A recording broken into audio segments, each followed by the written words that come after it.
the Kingdom of Croatia entered a union with the Kingdom of Hungary in 1102, after a period of rule of kings from the Trpimirović and Svetoslavić dynasties and a succession crisis following the death of King Demetrius Zvonimir, with the coronation of King Coloman of Hungary as King of Croatia and Dalmatia in 1102 in Biograd. The realm passed to the Árpád dynasty until 1301, when the line of the dynasty died out. Then, kings from the Capetian House of Anjou, who were also cognatic descendants of the Árpád kings, ruled the kingdoms. Later centuries were characterized by conflicts with the Mongols, who sacked Zagreb in 1242, competition with Venice for control over Dalmatian coastal cities, and internal warfare among Croatian nobility. Various powerful nobles emerged in the time period, like Paul I Subic of Bribia and Hrvoje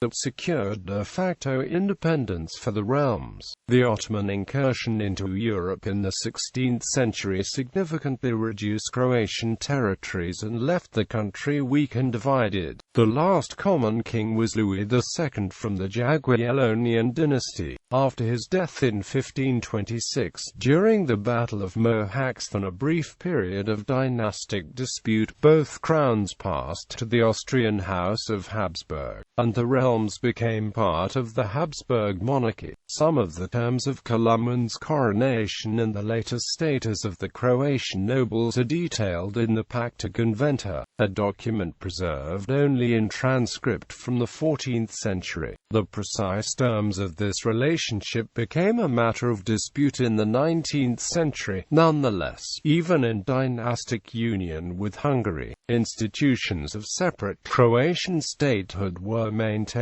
through the Sabranta ban. In addition, the Croatian nobles retained their lands and titles. Name. The diplomatic name of the kingdom was Kingdom of Croatia and Dalmatia until 1359, when a plural form, kingdoms, came to use. The change was a consequence of the victory of Louis I against the Republic of Venice and the Treaty of Zadar, by which the Venetian Republic lost its influence over Dalmatian coastal cities. However, the kingdom was still mostly referred to as the Kingdom of Croatia and Dalmatia until Venice regained the Dalmatian coast in 1409. The most common Croatian language form of the name was Hrvatska zemlja. Background. Succession crisis. Demetrius Zvonimir was the king of Croatia of the Svetoslavic branch of the House of Trpimirović. He began as a Ban of Slavonia and then as Duke of Croatia in the service of Peter Krešimir IV. Peter declared him his heir and, in 1075, Demetrius Zvonimir succeeded to the Croatian throne. Zvonimir married Helen of Hungary from the Árpád dynasty in 1063. Helen was a Hungarian princess, daughter of Biograd, and sister to King Ladislaus I of Hungary. They had a son, Radovan, who died in his late teens or early 20s. After Zvonimir's death in 1089, he was succeeded by Stephen II, last of the House of Trpimirović. Stephen's rule was relatively ineffectual and lasted less than 2 years. He spent most of this time in the tranquility of the monastery of St. Stephen beneath the pines near Split. Stephen II died peacefully at the beginning of 1091, without leaving an heir. Since there was no living male member of the House of Trpimirović, civil war and unrest broke out in Croatia shortly afterward. The widow of late King Zvonimir, Helen, tried to keep her power in Croatia during the succession crisis. Some Croatian nobles around Helen, possibly the Guzici or Viniha from Lapkarni family, contesting the succession after the death of Zvonimir, asked King Ladislaus I to help Helen and offered him the Croatian throne, which was seen as rightfully his by inheritance rights. According to some sources, several Dalmatian cities also asked King Ladislaus for assistance, presenting themselves as white Croats on his court. Thus the campaign launched by Ladislaus was not purely a foreign aggression, nor did he appear on the Croatian throne as a conqueror, but rather as a successor by hereditary rights. In 1091 Ladislaus crossed the Drava River and conquered the entire province of Slavonia without encountering opposition, but his campaign was halted near the Iron Mountains. Since the Croatian nobles were divided, Ladislaus had success in his campaign, yet he was unable to establish his control over entire Croatia, although the exact extent of his conquest is not known. At this time the Kingdom of Hungary was attacked by the Cumans, who were likely sent by the Byzantium, so Ladislaus was forced to retreat from his campaign in Croatia. Ladislaus appointed his nephew Prince Almaz to administer the controlled area of Croatia, established the Diocese of Zagreb as a symbol of his new authority, and went back to Hungary. In the midst of the war, Peter Svacic was elected king by Croatian feudal lords in 1093.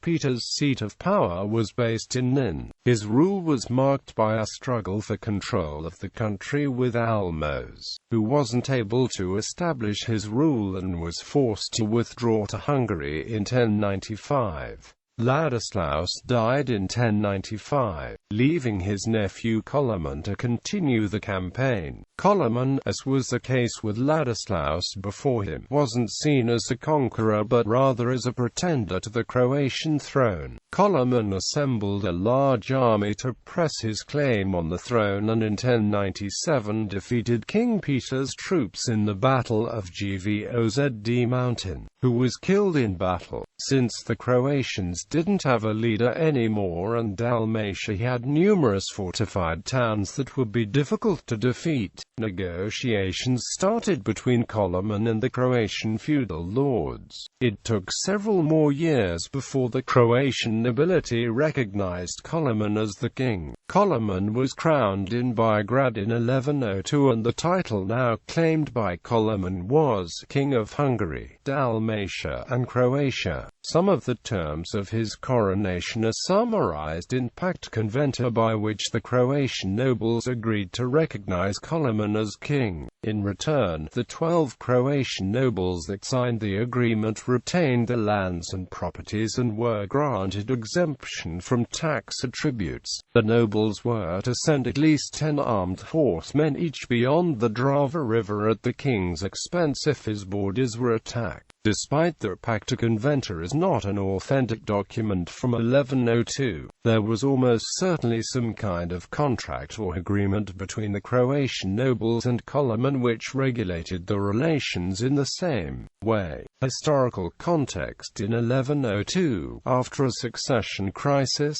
the crown passed into the hands of the Árpád dynasty, with the crowning of King Coloman of Hungary as King of Croatia and Dalmatia in Biograd. The precise terms of the union between the two realms became a matter of dispute in the 19th century. The two kingdoms were united under the Árpád dynasty either by the choice of the Croatian nobility or by Hungarian force. Croatian historians hold that the union was a personal one in the form of a shared king, a view also accepted by a number of Hungarian historians, while Serbian and Hungarian nationalist historians preferred to see it as a form of annexation. The claim of a Hungarian occupation was made in the 19th century during the Hungarian national reawakening. Thus, in older Hungarian historiography, Coloman's coronation in Biograd was a subject of dispute, and the stance was that Croatia was conquered, although claims of this kind can also be found today, since the Croatian-Hungarian tensions Bans are gone. It has generally been accepted that Coloman was crowned in Biograd for king. Today, Hungarian legal historians hold that the relationship of Hungary with the area of Croatia and Dalmatia in the period till 1526 and the death of Louis II was most similar to a personal union, resembling the relationship of Scotland to England. According to the Worldmark Encyclopedia of Nations and the Grand Larousse Encyclopédique, Croatia entered a personal union with Hungary in 1102, which remained the basis of the Hungarian-Croatian relationship until 1918, while Encyclopaedia Britannica specified the union as a dynastic one. According to the research of the Library of Congress,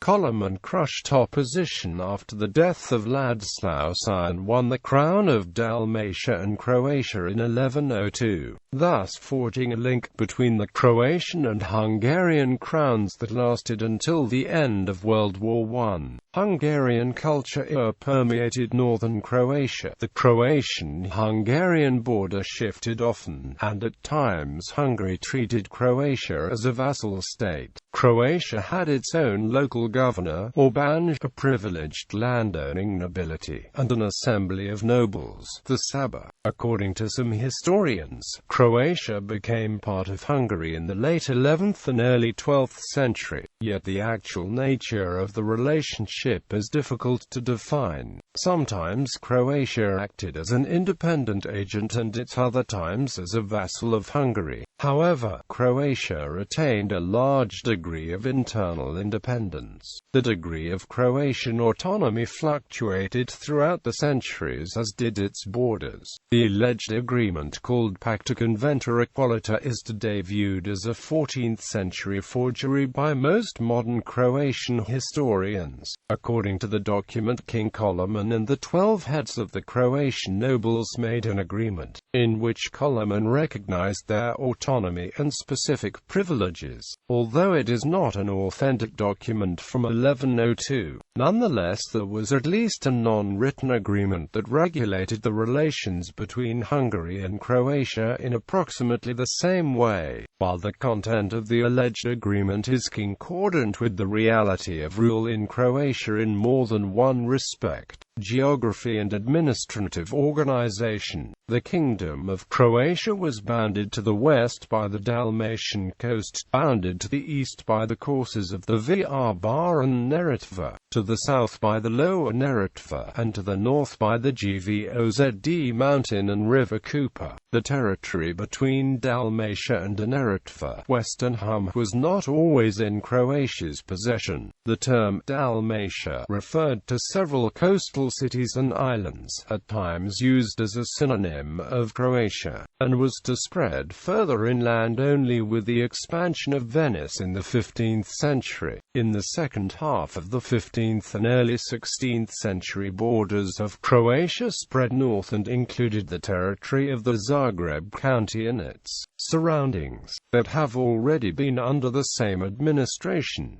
Croatia was ruled by a deputy for the king, a governor called the ban. After the succession of Emeric in 1196, his younger brother Andrew II became Duke of Croatia and Dalmatia in 1198. Thus, from 1198 Croatia and Slavonia were under the Dukes of Croatia, who ran the duchy, still known as the Kingdom of Croatia, as semi-independent rulers. Under the Duke there also stood a ban who was usually a major nobleman, sometimes of Croatian origin and sometimes of Hungarian. A single ban governed all Croatian provinces until 1225, when the territory under Ban's rule was divided between two bans, the ban of Croatia and Dalmatia and the ban of Slavonia. The positions were intermittently held by the same person after 1345, and officially merged back into one by 1476. The territory of Croatia was divided into counties, each under a count. The Croatian counts were local nobles in hereditary succession, ruling as they had before 1102, under the customary law of Croatia. In church affairs, Croatia south of the Gvozd mountain was under the jurisdiction of the Archbishop of Split, while Slavonia was under the Archbishop of Kalocso.